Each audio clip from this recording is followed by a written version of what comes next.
Hi, this is Robert Rink from the Sci-Fi block. Right now I'm going to open the Fallout New Vegas Collector's Edition box set. We're going to take a look at what's inside. This is the PC version of the box set, but as far as the insides of the box set go, that doesn't make a difference what platform you have the game on. So here is the box. As you can see, it's got a nice kind of it's cardboard, of course, but it's got a nice sort of faux faded, worn leather look to it.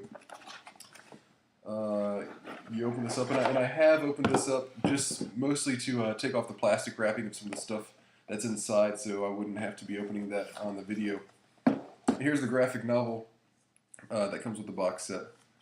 I'm not going to flip through this whole thing, but here you go, just to have an idea of what the artwork kind of looks like inside here. Then here's the rest of the inside of the box. You got the game here.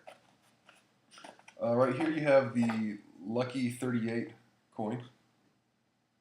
I don't know if that's picking up. Yeah, there you go. Nothing special. Still pretty cool.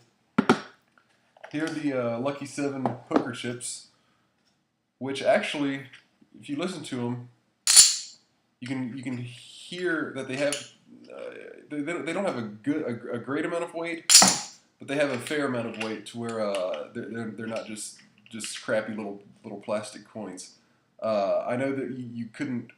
There's no way you could actually use 7 poker chips to play a game of poker with, but they would hold up fairly well against like an average quality poker chip set.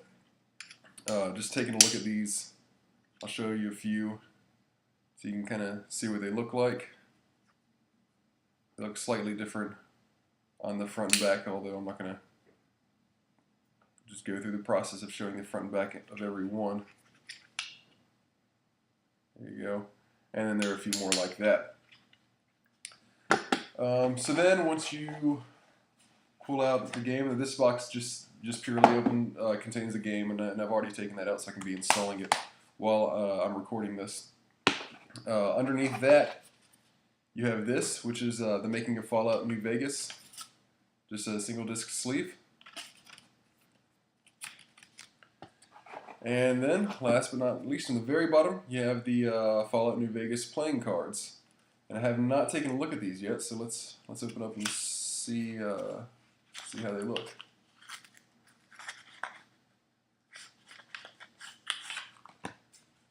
Now the cards, just feeling them right now, a lot of times you buy a new deck of cards and they have that really glossy, sort of slick feel to them. These don't have that. They actually feel slightly sticky. So that's slightly unfortunate, but it's not really a big deal. Here is sorry about that. Here is what the cards look like on the front. Obviously, well, I would have said obviously they all look the same on the front, but that's not the case. Which basically means that these cards are somewhat useless for actually playing cards with, because if you know what the front of a card looks like compared to other cards, then obviously, let's see if even some of them are the same. Obviously, if you know what the front of a certain card looks like, you can narrow down what cards your opponent has. Yeah, okay, so some of them are the same. Taking a look at these two.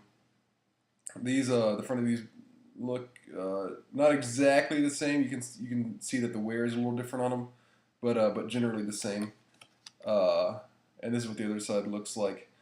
So if you're playing against somebody, let's see how many cards there are that look like that, for instance.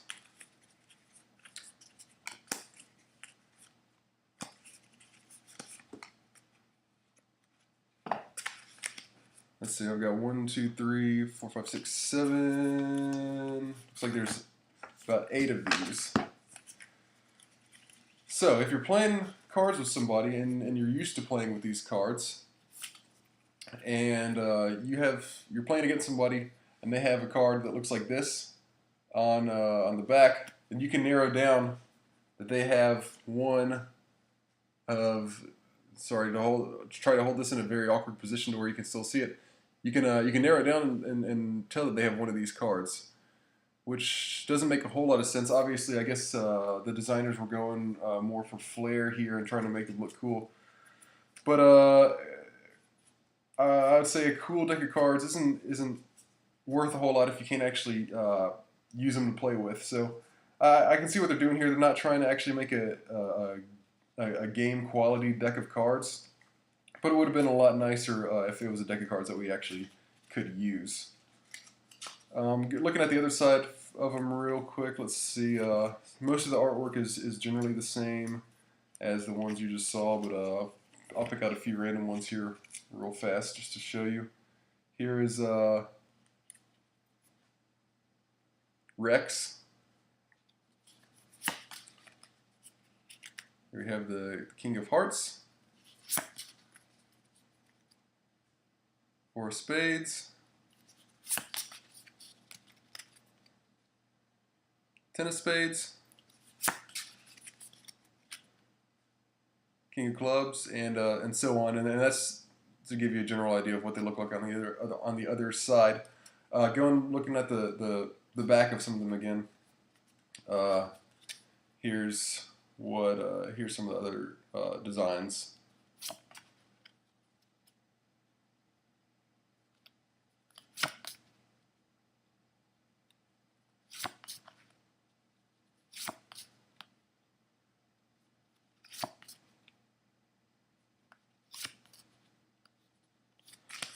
So you know, as you can see, here's a pretty cool looking one. So as you can see, the cards themselves look pretty cool. It's just a shame that you can't actually use these to play cards with, because I really would have liked to be able to pull these out and play cards with them. Of course, nobody's going to believe me that I haven't gone through and memorized what cards belong to the different designs on the backs of these.